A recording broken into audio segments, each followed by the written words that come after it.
Hello students, how are you? Good morning to everyone. I welcome you all on my YouTube channel. My name is Vishnu Gupta and we are learning biology here. That is more than a subject. Okay. We are studying a lot of things in this on this channel. Please let me know that whatever topics you are studying here, that you are able to understand or not. आप समझ में आ रहा है कि नहीं आ रहा है, आपको कहीं पे भी टिपिकल तो नहीं लग रहा है। अगर आपको टिपिकल लग रहा है तो प्लीज़ मेरे को बताइए कि सर हमें ये टॉपिक थोड़ा सा टफ लग रहा है, then I will just make that topic more easier. मैं उस टॉपिक को और ज़्यादा भी ईजी बना सकता हूँ, लेकिन I am trying to make all the topics easier for you. ठीक है, कहीं पे भी आपको ये नहीं लगना चाहिए कि बर्डन नहीं फील होना चाहिए कि ये सब्जेक्ट इज़ अ बर्डन, क्योंकि when you will take a subject as a burden you will not able to understand, आपको समझ में नहीं आएगा। ठीक है, आज थोड़ी सी ट्रेजेडी भी हो गई कि मैंने एक वीडियो आपके लिए बनाई, रिकॉर्डिंग भी की, और वो पता नहीं क्या टेक्निकल ग्लिचेस आ गई और वो वीडियो डिलीट हो गई। ठीक है, तो कोई बात नहीं, मैंने हिम्मत नहीं हारी और मैं फिर से इस वीडियो को आपके लिए रिकॉर्ड कर रहा हूँ। ठीक है, लेट्स स्टार्ट अ सेशन को स्टार्ट करते हैं। ठीक है, और ये जो आज मेरे साथ हुआ ये इस मोटिवेशनल कोट के साथ पूरी तरह से मिलता है कि जिनके पास इरादे होते हैं उनके पास बहाने नहीं होते, क्योंकि मेरा इरादा था, मेरा एकदम डिटरमिन था कि नहीं, मुझे स्टूडेंट्स को क्लास देनी है। ठीक है, अब मैं सोचने लगा कि आज पता नहीं क्या हो गया, आज दिन नहीं अच्छा है तो आज ऐसा है। कोई बात नहीं, हो सकता है, हो जाती है, प्रॉब्लम हो जाती है, टेक्निकल इश्यूज़ आ जाते हैं। ठीक है, तो मैंने उसको एक अलग हटाया। पहले एक बार सोचा कि नई वीडियो बनाता हूँ, चलो हटाओ, आज दिन अच्छा नहीं। फिर मैंने सोचा कि व्हाट अबाउट द डे मतलब कुछ नहीं होता, आपकी थिंकिंग पे सब डिपेंड करता है। फिर से रिकॉर्ड करते हैं। ठीक है, लेट्स स्टार्ट द सेशन को स्टार्ट करते हैं with this motivational quote. Energy आ गई होगी। ठीक है, yesterday we discuss about the menstrual cycle. हमने मेंस्ट्रुअल साइकिल के बारे में पढ़ा था, मेंस्ट्रुएशन के बारे में पढ़ा था। In that cycle I told you different phases के बारे में डिस्कस किया था। The first phase was that menstrual phase, that is also known as bleeding phase, जिसको हम ब्लीडिंग फेज के नाम से भी जानते हैं। ठीक है, then we will discuss about the next phase, that is proliferative phase और फॉलिकुलर फेज, जिसमें फॉलिकल्स डेवलप होते हैं। फिर when the follicles rupture the ova release हो जाता है। अब बताओ ओवा कहाँ जाता होगा? ओवा comes in the fallopian tube. ओवा कहाँ पे आ जाता है? फेलोपियन ट्यूब में आ जाता है। And the ruptured Graafian follicle transform in the corpus luteum. वो कॉर्पस ल्यूटियम में और प्रोजेस्ट्रॉन का लेवल बढ़ गया। इसका मतलब एंडोमेट्रियम वॉल क्या होने लगी? प्रिपेयर होने लगी for the implantation. Means P for progesterone and P for pregnancy. That hormone is very important for the in the case of pregnancy. Clear? Because endometrium wall start preparing itself to for the implantation, so that it can मतलब it can attach with the zygote, ये zygote के साथ attach हो पाए। ठीक है, clear है? तो let's start the next topic start करते हैं, that is fertilisation. Before going to the fertilisation, एक मैं थोड़ा सा आपको एक ब्रीफ कर दे रहा हूँ प्रीवियस टॉपिक के बारे में। Like as in the male reproductive system में आपने ये कि हाउ द स्पर्म टेस्टिस में कैसे प्रोड्यूस होता है। स्पर्म वास डिफरेंस से होके कहाँ पे आ जाता है? इजेकुलेटरी डक्ट में आ जाता है। इजेकुलेटरी डक्ट बाद में यूरेथ्रा में मिल जाती है। ठीक है, मीन्स जो सीमेन है, मतलब जो स्पर्म है, वो वास डिफरेंस में प्रेजेंट है, वो एपिडिडाइडिमिस में प्रेजेंट है। जब भी उसकी रिक्वायरमेंट आएगी, ठीक है, तो वो इजेकुलेशन उसका होने लगेगा। बात समझ में आई? ठीक है, तो यहाँ पे ये आपने पढ़ लिया था। फिर in the female reproductive system में आपने ये पढ़ लिया है कि जो ओवा है, ठीक है, जब उसका मतलब ओवा जो फॉर्म हो गया, क्योंकि आपको पता है 1 मंथ में there is a 1 menstrual cycle, and in the 1 menstrual cycle the 1 ovum is form 1 ovum का फॉर्मेशन होता है। That ovum come in the fallopian tube. वो कहाँ पे आ जाता है? फेलोपियन ट्यूब में आ जाता है। First of all in the infundibulum, तब कहाँ पे आ जाता है? वो एम्पुला और आइस्थमिक जंक्शन में ओवम पहुँच जाता है। ठीक है, ओवम मतलब remain here for 24 to 48 hours. If the sperm it does not get fertilisation, अगर इसका फर्टिलाइजेशन नहीं हुआ, ये फ्यूज़न नहीं हुआ इसका स्पर्म के साथ, देन इट डीजनरेट, और इसका डीजनरेशन हो जाता है and it comes out through the vaginal track, और ये वेजाइनल ट्रैक के साथ बाहर हो जाता है। समझ में आया? क्योंकि एक सेल है, सेल की वायबिलिटी होती है, उस वायबिलिटी में अगर इसको फर्टिलाइजेशन नहीं हुआ, क्योंकि आगे का प्रोसेस नहीं हुआ, और ऐसी कंडीशन में ये क्या हो जाएगा? डीजनरेट हो जाएगा। तो क्लियर है? तो स्पर्म कहाँ पे है अभी? इन द यूरेथ्रा, ठीक है, that is in the penis, and और ओवम कहाँ पे है? फेलोपियन ट्यूब में है। ठीक है, अब नेक्स्ट टॉपिक पढ़ते हैं, फर्टिलाइजेशन के लिए क्या क्या कंडीशन चाहिए होती है। Let's start the topic fertilisation. सबसे पहले हम फर्टिलाइजेशन यहाँ पे स्टार्ट करते हैं कि फर्टिलाइजेशन कैसे होता है। देखो, in this figure you can see this is the structure of ovum, ये ओवम का स्ट्रक्चर है। और you are observing 3 sperm, sperm number 1, sperm number 2, sperm number 3। अगर मैं पूछूं what is the fate of sperm number 1, number 2, number 3, fate मतलब destiny, मतलब उसके साथ क्या हो रहा है, तो देखो नंबर 3, नंबर 2 जो है वो डी जनरेट हो जाएंगे, ये डी जनरेट हो जाएगा, ये डी जनरेट हो जाएगा, लेकिन नंबर 1 जो है that will enter in the ovum, क्योंकि वो अंदर तक पहुंच चुका है। समझ में? इसका मतलब है कि there are so many sperms reach to the ovum but only few sperms, only one sperm we can say that can enter in the ovum, केवल एक ही स्पर्म ओवम के अंदर एंटर हो सकता है। ये सब कैसे पॉसिबल है, अभी नेक्स्ट टॉपिक में हम लोग बहुत अच्छे से डिस्कस करने जा रहे हैं, ठीक है। तो let's start the fertilisation and the implantation. देखो, so first of all for the fertilization it is important that the sperm as well as the ovum should present simultaneously over there। मतलब ovum कहाँ पे होना चाहिए, अभी मैंने आपको diagram में दिखाया, फैलोपियन ट्यूब में होना चाहिए।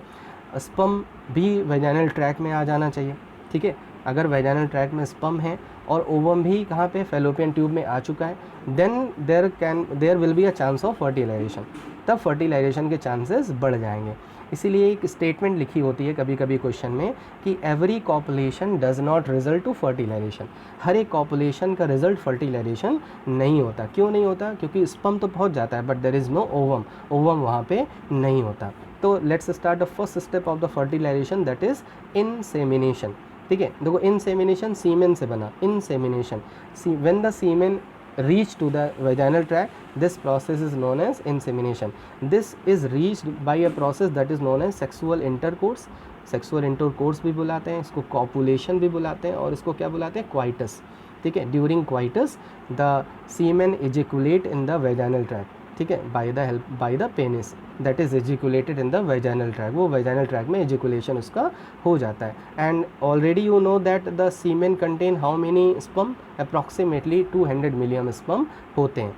But now all the sperm do not reach to the fallopian tube, जितने भी स्पर्म्स हैं वो फैलोपियन ट्यूब पे नहीं पहुंचते, only few sperms reach to the fallopian tube because so many sperms, क्योंकि बहुत ज़्यादा सेल्स प्रोड्यूस हो रही हैं, तो all the cells are not compatible, जितनी भी सेल्स हैं वो सब कॉम्पिटिबल नहीं है। किसी के पास माइटोकॉन्ड्रिया नहीं होगा, किसी के पास एक्रोसोम नहीं होगा, किसी के पास टेल नहीं होगी, whatever condition is there, बहुत सारे स्पर्म डीजनरेट हो जाएंगे, only few 100 sperm will reach to the site of fertilisation, ठीक है, वो फर्टिलाइजेशन के साइट पे पहुँचेंगे।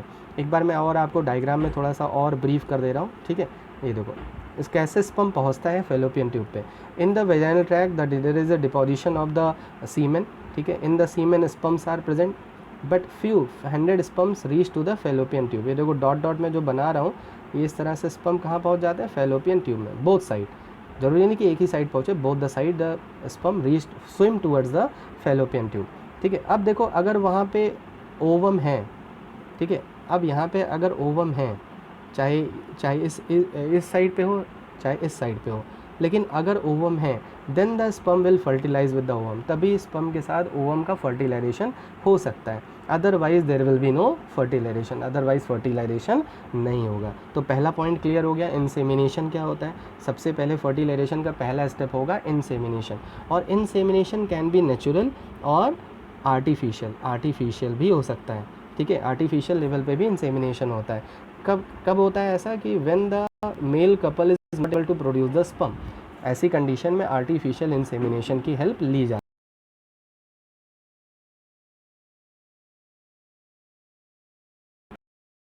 है, डोनेट करता है, और उस स्पर्म को बहुत सारे मतलब फीमेल के ट्रैक में, वेजाइनल ट्रैक में उसको एजेकुलेट करके उनको बेबी प्रोवाइड हम कर सकते हैं, मतलब उनको जाइगोट प्रोवाइड कर सकते हैं, ठीक है। तो समझ में आ गया, आर्टिफिशियल इंसेमिनेशन भी हो सकता है।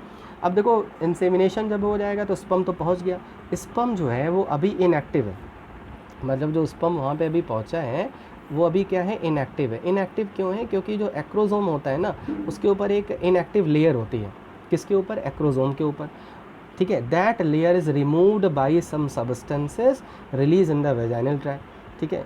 वेजाइनल ट्रैक में कुछ सब्सटेंसेस रिलीज होते हैं जो एक्रोसोम से वो इनएक्टिव लेयर को क्या कर देते हैं, रिमूव कर देते हैं, और स्पर्म क्या हो जाता है, अब स्पर्म क्या हो जाएगा, एक्टिव हो जाएगा, अब स्पर्म क्या हो जाएगा, एक्टिव हो जाएगा। And the whole process is known as capacitation, उसी प्रोसेस को हम क्या बुलाते हैं, कैपेसिटेशन, कि when the sperm are ejaculated in the vaginal tract they are in inactive stage, but then by action of substances present over there they get activated, वो उनका activation हो जाता है और इसी प्रोसेस को हम क्या बुलाते हैं, कैपेसिटेशन। अब देखो after capacitation the sperm will move towards the ovum. अब स्पर्म किधर की तरफ मूव करेगा, ओवम की तरफ मूव कर रहा है, ठीक है। थोड़ा सा ओवम का एक बार स्ट्रक्चर और एक बार देख लो कि सबसे आउटर लेयर क्या होती है, कोरोना रेडिएटा होती है। सेकेंड लेयर क्या होती है, जोना पेलिसिडा होती है, ठीक है। आपने ये पढ़ रखा है इनका फॉर्मेशन कैसे होता है। जो ग्रेनुलोसा सेल्स होती हैं वो इसके ऊपर डिपॉजिट होती हैं और प्रोटेक्शन का काम करती हैं। क्योंकि ये एनिमल सेल है इसीलिए ये जो अंदर का पार्ट है, मतलब जोना पेलिसिडा के बाद जो पार्ट है वो प्लाज्मा मेम्ब्रेन होगी, because this is a animal cell. ये क्या है, एनिमल सेल है। तो नेक्स्ट पार्ट क्या हो गई, प्लाज्मा मेम्ब्रेन। तो कितनी लेयर हो गई इसमें, तो first layer, second layer corona radiata और थर्ड लेयर क्या हो गई, प्लाज्मा मेम्ब्रेन हो गई। समझ में आया। So sperm will penetrate these layer, sperm इन लेयर को पेनिट्रेट करेगा, ठीक है। Only human sperm is compatible to penetrate the human ovum. Human female ovum को केवल ह्यूमन स्पर्म ही क्या कर सकता है, पेनिट्रेट कर सकता है। Other sperm can not penetrate the ovum of the female के ओवम को और कोई स्पर्म पेनिट्रेट नहीं कर सकता। क्लियर है, इसी को कंपेटेबल रिएक्शन बोलते हैं, ठीक है। अब now come to the this part. अब देखो 100 of sperm will are reaching towards the ovum, 100 of sperm ovum की तरफ जा रहे हैं, but only one sperm will enter, एक ही स्पर्म केवल इंटर करेगा। वो कैसे इंटर करेगा, एक ही स्पर्म, मतलब ये कैसे हो गया कि इतने सारे स्पर्म गए लेकिन एक ही स्पर्म ओवम को फर्टिलाइज कर सकता है, वो कैसे पॉसिबल है। देखो when the one of the ovum, जैसे इस डायग्राम में देखो ये स्पर्म और ये स्पर्म पहुंच गया ओवम तक। As it will reach to the corona radiata and zona pellucida, ठीक है। जैसे ही जोना पेलिसिडा तक पहुंचेगा, जो मेम्ब्रेन होगी ना ओवम की, उसमें कुछ चेंज आ जाता है। जो मेम्ब्रेन होती है ओवम की, वो चेंज हो जाता है उसमें, और वो क्या करती है, पॉलीस्पर्मी, मतलब अदर स्पर्म को अब अलाउ नहीं करेगी, ठीक है। तो पहला स्टेप तो यही हो जाता है। देखो इन 3 स्पर्म में से जो पहला स्पर्म जैसे ही पहुंचेगा, ठीक है। अब आपके मन में एक क्वेश्चन आ रहा होगा, सर हो सकता है कि ये दोनों स्पर्म एक साथ पहुंच जाएं, ठीक है। एक साथ पहुंच जाएंगे तो एक साथ रिएक्शन होगा, लेकिन जो स्पर्म का फर्टिलाइजेशन होगा बाद में, वो एक ही का होगा, वो 2 का नहीं हो सकता, ठीक है। आपकी बात सही है, आपके दिमाग में क्वेश्चन अगर आ रहा है कि 2 स्पर्म एक साथ अगर दोनों एकदम एक रिदम में पहुंच जाएं, एक ही साथ पहुंच जाएं, ठीक है, तब क्या होगा। तो हो सकता है कि दोनों ही पेनिट्रेशन करें, लेकिन फर्टिलाइजेशन किसी एक का होगा, दोनों का नहीं होगा। समझ में आ गई बात, ठीक है, क्लियर हो गया। तो इन 3 स्पर्म में से किसी एक स्पर्म का ही क्या होगा, वो एंटर होगा इसमें ओवम में। तो उसके लिए कौन रिस्पॉन्सिबल है, उसकी मेम्ब्रेन रिस्पॉन्सिबल है। और दूसरी जो मैकेनिज्म होती है वो यहाँ पे अभी हम लोग पढ़ेंगे। देखो when the compatible sperm reach to the ovum wall, सबसे पहले इसने कोरोना रेडिएटा को पेनिट्रेट किया, ठीक है। इसके पास जो एक्रोजोम होता है, आपको पता है ना, जो स्पर्म के टिप पार्ट पे कौन सा पार्ट होता है, एक्रोजोम पार्ट होता है। एक्रोजोमल रिएक्शन, अब नेक्स्ट पार्ट क्या होगा, एक्रोजोमल रिएक्शन। देखो एक्रोजोम क्या हो रहा है, बस्ट हो रहा है, एक्रोजोम रिलीज हो रहा है। एक्रोजोम में लाइसिन एंजाइम भरे होते हैं, देखो। और जैसे ही ये प्लाज्मा मेम्ब्रेन को पहुंचेगा, देखो एग में जो प्लाज्मा मेम्ब्रेन है या एग मेम्ब्रेन है, ठीक है, जैसे ही स्पर्म वहाँ तक पहुँचेगा, अब देखो अंदर एक कॉर्टिकल ग्रेन्यूल दिख रहे हैं, ठीक है। एग के अंदर मेम्ब्रेन के पास कुछ ग्रेन्यूल्स लगे हुए हैं, इनको बोलते हैं कॉर्टिकल ग्रेन्यूल्स। इन ग्रेन्यूल्स में कुछ एंजाइम्स भरे होते हैं जिनको बोलते हैं cortical enzymes. As the sperm will touch the membrane, जैसे ही मेम्ब्रेन को टच करेगा, कॉर्टिकल ग्रेन्यूल्स बस्ट हो जाएंगे। देख रहे हो कॉर्टिकल ग्रेन्यूल यहाँ पे बस्ट हो गए, and they will release their content, और वो जो अपना कंटेंट होंगे वो कहाँ रिलीज़ कर देंगे, प्लाज्मा मेम्ब्रेन के बाहर, ठीक है। अब मैं एक पार्ट तो मैं यहाँ दिखा रहा हूँ, ये देखो यहाँ पे देखो अगर ध्यान से, एक मिनट, हाँ देखो यहाँ पे एक स्पेस दिख रहा है, पेरीवेटेलिन स्पेस।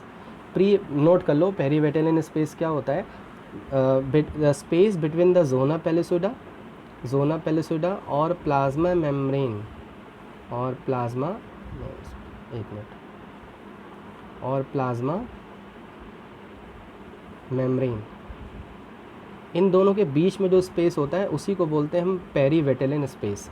समझ में आया। तो जो कॉर्टिकल एंजाइम अभी बस्ट हुआ था, मतलब जो रिलीज़ हुआ था, वो किस स्पेस में आ जाता है, पेरीवेटेलिन स्पेस में आ जाता है। इसीलिए मैंने इस स्पेस के बारे में पहले नहीं बताया था, ठीक है।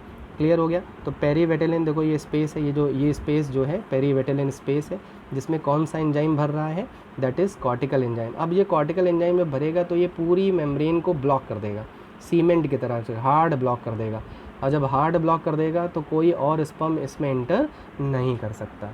समझ में आया? ठीक है। तो इस तरह से ओवम अपने आप को पॉलीस्पर्मी से बचाता है, मतलब मोर than one sperm can not enter in the ovum.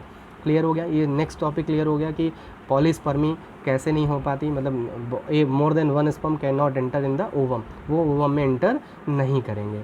ठीक है, क्लियर हो गया।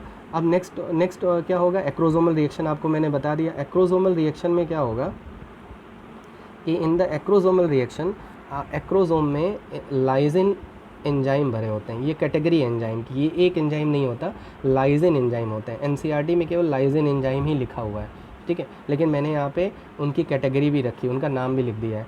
जैसे सबसे पहली लेयर कौन सी होती है, corona radiata, that is disperse by, that is मतलब वो डिस्पर्स मतलब उसको हटाता है, उसको पेनिट्रेशन कौन करता है, हेलारोनेडेज, ठीक है, हेलारोनाइडेज, ये एक लाइजिन एंजाइम है।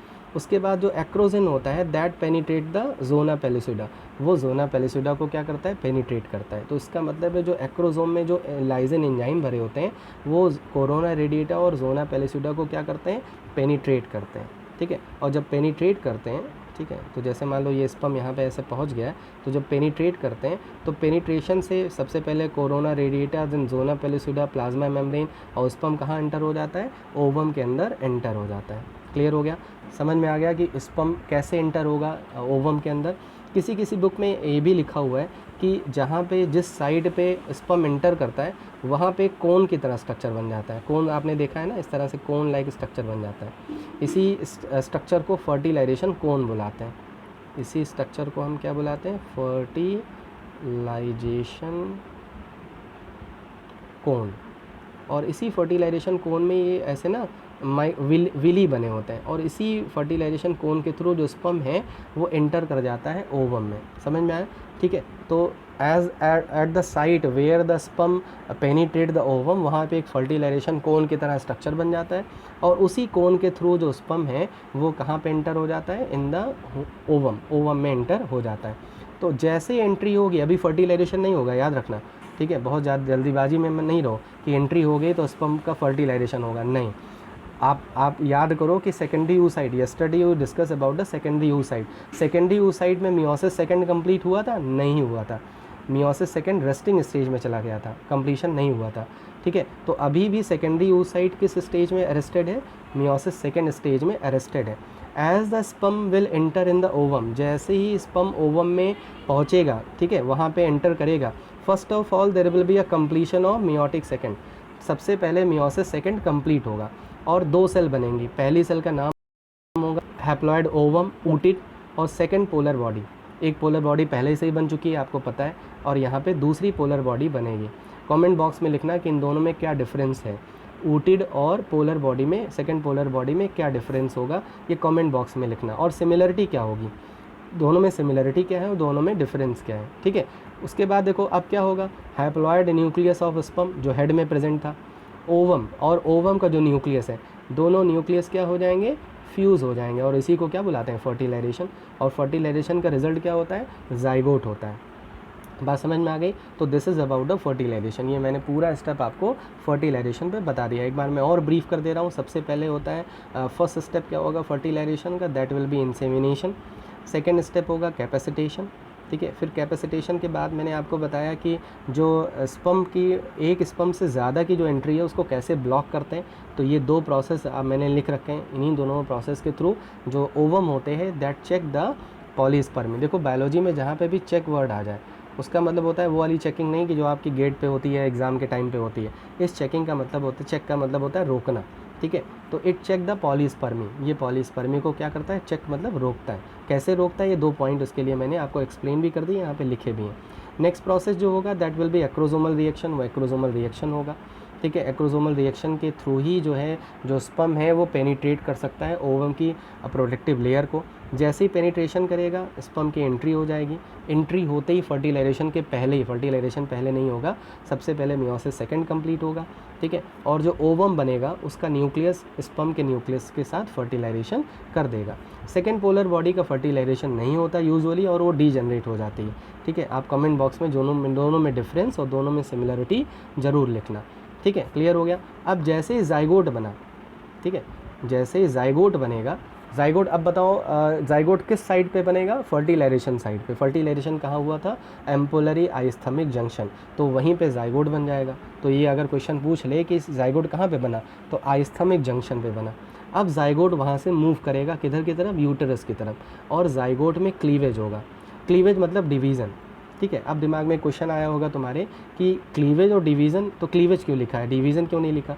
अब देखो इस डायग्राम में डिवीज़न हो रहा है लेकिन सेल की साइज़ नहीं बढ़ रही है। देखो सेल की साइज़, सारी सेल की साइज़ सेम है, ठीक है, लेकिन उसमें जो मतलब न्यूक्लियाई प्रोड्यूस हो रहे हैं, उसमें जो सेल्स प्रोड्यूस हो रहे हैं उनके नंबर बढ़ रहे हैं लेकिन उनकी साइज़ नहीं बढ़ रही है। इसका मतलब है क्लीवेज मतलब क्या होता है? When there is a cell division but number of cells increases but the size do not increase, उसकी साइज़ इंक्रीज़ नहीं होती, ऐसे डिवीज़न को हम क्या बुलाते हैं? दैट इज़ क्लीवेज, उसी को क्लीवेज बुलाते हैं। फीमेल में जो क्लीवेज होता है वो कंप्लीट होता है, मतलब कुछ भी वहाँ पे बचा नहीं रह जाता, इसीलिए होलोब्लास्टिक बोलते हैं। जो क्लीवेज होता है उसको होलोब्लास्टिक बुलाते हैं क्योंकि ये सिंपल और कंप्लीट होता है। समझ में आया? अब देखो जो सेल्स प्रोड्यूस होंगे, जो डिवीज़न में जो सेल्स प्रोड्यूस होंगे उनको बुलाएंगे हम ब्लास्टोमियर। ये जो सेल्स दिख रहे हैं ना आपको, 2 सेल, 4 सेल, 8 सेल, 16 सेल्स, इन सेल्स का नाम है, इन सेल्स का नाम क्या है? ब्लास्टोमियर। इन्हीं सेल्स को हम क्या बुलाते हैं? ब्लास्टोमियर्स बुलाते हैं। समझ में आया? तो जैसे ही जाइगोट में डिवीज़न स्टार्ट होगा उसमें जो सेल्स बनेंगे उनको हम क्या बुलाएंगे? ब्लास्टोमियर बुलाएंगे। और जो पहली स्टेज होती है उसको बुलाते हैं मारूला। जाइगोट से लेके एम्ब्रियो तक जो चेंज होने में जो पहली स्टेज आती है दैट इज़ नोन एज मारूला। अब मारूला देखो कितनी सेल स्टेज है? 16 सेल स्टेज है। और मारूला जैसे ही बनती है तो यूट्रस की तरफ जाइगोट जो है वो पूरी तरह से मूव करने लगता है। देखो पहली स्टेज मैंने यहाँ पे लिख रखी है। पहली स्टेज कौन सी है? मारूला। मारूला कितनी सेल स्टेज है? 8 to 16 सेल स्टेज है, ठीक है। और मारूला का फॉर्मेशन कहाँ हो गया था? आइस्थमिक रीजन में ही हो गया था। अब धीरे धीरे जो मारूला है वो किधर की तरफ मूव करेगी? That will move towards the uterus, वो यूटेरस की तरफ आएगी, ठीक है। और उसमें क्लीवेज चलता रहेगा। अब जब क्लीवेज और आगे बढ़ो, सबसे पहले 16 बन गई, अब देखो यहाँ पे सेल्स के नंबर और बढ़ गए, इन सेल्स के नंबर हो जाते हैं 32। जैसे ही 16 से 32 सेल स्टेज आती है, इसी स्टेज को बुलाते हैं हम ब्लास्टोसिस्ट। उसका रीज़न है, इसको ब्लास्टोसिस्ट बुलाने का एक रीज़न भी है। सेल्स का नाम क्या है? ब्लास्टोमियर्स। सेल्स का नाम क्या है? ब्लास्टोमियर। उसके बाद यहाँ देखो एक कैविटी बन गई है, ये ब्लास्टोमियर। देखो यहाँ पे एक कैविटी दिख रही है ना, ब्लैंक स्पेस दिख रहा है, इसी कैविटी को हम बुलाते हैं ब्लास्टोसील। उसी कैविटी को हम क्या बुलाते हैं? ब्लास्टोसील। जहाँ पे भी सील वर्ड आ जाए इसका मतलब ये होता है क्या? कैविटी, क्योंकि ब्लास्टोमियर की हेल्प से कैविटी बन रही है, इसीलिए इस स्टेज को क्या बुलाते हैं हम? ब्लास्टोसिस्ट। कितनी सेल स्टेज होती है ये? 32। जैसी ये सेल स्टेज आती है वैसे ही सेल्स का डिफ्रेंशिएशन होने लगता है। देखो सेल्स जो है वो 2 पार्ट में डिवाइड हो गई, एक पार्ट आउटर बन गया और एक इनर, देखो ऐसे मास दिख रहा है, ठीक है। मतलब जो एक तो आउटर लेयर बन गई, आउटर लेयर, और एक इनर जो है वो एक कई सारी सेल्स अंदर में इनर साइड में कलेक्ट हो गई हैं। तो इसके 2 पार्ट होते हैं, एक होता है ट्रोफोब्लास्ट, एक को बुलाते हैं हम ट्रोफोब्लास्ट। ये देखो ये आउटर लेयर क्या है? ट्रोफोब्लास्ट है। और जो ये इनर में दिख रहा है इसको बोलते हैं इनर सेल मास। ये देखो, समझ में आया? ठीक है। तो जो मारूला के बाद जो ब्लास्टोसिस्ट स्टेज है उसमें जो सेल्स बनती हैं वो 2 पार्ट में डिफरेंशिएट हो जाती हैं, 2 पार्ट में ग्रुप हो जाती हैं। पहला जो ग्रुप बनाता है वो आउटर लेयर बनाता है जिसको बुलाते हैं हम ट्रोफोब्लास्ट, और जो इनर पार्ट में जो सेल्स का ग्रुप बन जाती है उसी को बुलाते हैं हम इनर सेल मास। और इसी स्टेज में in the blastocyst stage the zygote attach to the uterus, वो जाइगोट जो है वो यूटेरस के साथ क्या हो जाता है? अटैच हो जाता है। अब देखो इस स्टेज में हम पढ़ने जा रहे हैं इम्प्लांटेशन। समझ में आया? जाइगोट सबसे पहले बना, कहाँ बना? आइस्थमिक रीजन में बना। उसके बाद उसमें सेल डिवीज़न स्टार्ट हो गया जिसको हम क्लीवेज बुलाते हैं क्योंकि सेल्स की साइज़ नहीं बढ़ रही है। सबसे पहले 2, 4, 8 और 16 सेल स्टेज आती है, उसी को बुलाते हैं मारूला। फिर मारूला से क्या बन गया? ब्लास्टोला। मतलब ब्लास्टोसिस्ट बुलाते हैं। ब्लास्टोसिस्ट बनते ही सेल्स जो होते हैं दो ग्रुप में डिवाइड हो जाती हैं, एक को बुलाते हैं ट्रोफोब्लास्ट और दूसरे को बुलाते हैं इनर सेल मास। अब ये एंडोमेट्रियम वॉल से अटैच हो जाएगा, ठीक है। क्यों? क्योंकि ट्रोफोब्लास्ट जो होता है ना वो मिल्की फ्लूइड सेक्रीट करता है। Trophoblast will secrete the milky fluid, पहला तो ये होगा। और दूसरा ये विली बनाता है, जो ट्रोफोब्लास्ट है ना वो विली रिलीज़ करता है, विली बना लेता है, और यही विली एंडोमेट्रियम वॉल में अटैच हो जाती है। अब अगर आप पढ़ रहे हो तो आप एक एक्टिविटी करो, मतलब ये एक्टिविटी ऐसी करना कि चोट ना लगे, मतलब आपको इंजरी ना हो। पेन की लो, पेन की निब लो और अपने पाम में, अपने हाथ में ऐसे धसाओ, ठीक है। क्या हो रहा है, पेन की जो निब है वो आपकी स्किन में अंदर की तरफ जा रही है। ध्यान रखना, बहुत अंदर की तरफ मत कर देना, पापा से बोलना कि सर ने बोला था और हमें इंजरी हो गई, खून बहने लगा। बहुत आराम से देखो, केवल आपको देखना है, ऑब्ज़र्व करना है। क्या ऑब्ज़र्व कर रहे हो कि जो पेन की निब है वो स्किन की तरफ अंदर की तरफ जा रही है। इसी को बोलते हैं एम्बेडेड होना। एम्बेडेड मतलब होता है धंसा होना। जो पेन की निब है वो देखो अंदर की स्किन की तरफ क्या हो रही है, एम्बेडेड हो रही है, अंदर की तरफ जा रही है। मतलब जो स्किन है वो पीछे की तरफ जा रही है और जो पेन की निब है वो अंदर की तरफ जा रही है। इसी प्रोसेस को बोलते हैं एम्बेडेड होना। देखो नेक्स्ट स्टेप में, ये देखो इस डायग्राम में देखो बाहर की तरफ है, मतलब एंडोमेट्रियम वॉल से अटैच हो रही है, और इस डायग्राम में देखो एंडोमेट्रियम वॉल के अंदर चली गई है, एम्बेडेड हो गई। कैसे एम्बेडेड हो गई? क्योंकि जो ट्रोफोब्लास्ट है वो विली बना रही थी। देखो जो ट्रोफोब्लास्ट है वो विली, देखो ये विली बनाई है, और ये विली जो है वो एंडोमेट्रियम वॉल की जो सेल्स हैं उनको डिवाइड करके अंदर की तरफ ले गई। स्पेस बन गया, अंदर की तरफ क्या बन गया, स्पेस बन गया, और जो जाइगोट है वो जाके एंडोमेट्रियम वॉल में पूरी तरह से क्या हो जाता है, एम्बेडेड हो जाता है, अंदर की तरफ चला जाता है। समझ में आया? ठीक है। देखो यहाँ पे साइटोट्रोफोब्लास्ट मतलब जो मतलब सेल की तरफ जा रहा है, किसकी सेल की तरफ जा रहा है, एंडोमेट्रियम सेल की तरफ जा रहा है। और सिन मतलब क्या होता है, जुड़ जाना। देखो ट्रोफोब्लास्ट एंडोमेट्रियम वॉल के साथ क्या हो गया, ट्राइफोब्लास्ट हो गया, तो इसका मतलब दोनों मिल गए। और ये जो पार्ट है जाइगोट जो है, जो ब्लास्टोसिस स्टेज में था, वो पूरी तरह से एंडोमेट्रियम वॉल के अंदर एम्बेडेड हो गया, धस गया। इसी प्रोसेस को इम्प्लांटेशन बुलाते हैं। अब देखो ट्रोफोब्लास्ट का रोल तो समझ में आ गया कि what is the fate of trophoblast. Fate क्या होता है, फेट मतलब डेस्टिनी। ट्रोफोब्लास्ट जो है वही जो है एंडोमेट्रियम वॉल से अटैच करने में हेल्प करता है, उसी पे विली बनती हैं। समझ में आया? लेकिन जो इनर सेल मास है वो क्या करेंगी, इनर सेल मास ही फ्यूचर एम्ब्रियो है। ये जो इनर सेल मास थी, ठीक है, जो सेल्स अंदर के साइड ग्रुप बना रही थी, इसी में स्टेम सेल्स होती हैं। इसी में कौन सी सेल्स होती हैं, स्टेम सेल्स, जो डिफरेंट टिश्यूज़ और ऑर्गन का फॉर्मेशन करती हैं। तो इनर सेल मास क्या बनाती है, एम्ब्रियो। समझ में आ गया? तो ट्रोफोब्लास्ट का क्या रोल है और इनर सेल मास का क्या रोल है, क्लियर हो गया। किस स्टेज में जाइगोट इम्प्लांट हो रहा है, ब्लास्टोसिस्ट स्टेज में हो रहा है। कौन सा पार्ट अगर जाइगोट के ऊपर ना हो तो इम्प्लांटेशन नहीं होगा, trophoblast. If there is no trophoblast there can not be implantation. Fertilisation के 6 डेज तक, मतलब फर्टिलाइजेशन के 6 डेज तक इम्प्लांटेशन हो जाता है, ठीक है। 6 या 7 डेज तक इम्प्लांटेशन हो जाता है, ठीक है। क्लियर है, समझ में आ गया? तो इस तरह से हमने फर्टिलाइजेशन और इम्प्लांटेशन एक टॉपिक यहाँ पे कवर कर लिया, ठीक है। अगर आपको कोई चीज़ क्लियर ना हुई हो तो एक बार वीडियो को फिर से देखना, नहीं समझ में आएगा तो प्लीज़ ज़रूर बताना, ठीक है। मैं उसके लिए कंसिस्टेंसी में हूँ कि आपको समझ में आना ही आना है, चाहे जैसे भी आपको मैं समझाऊँगा।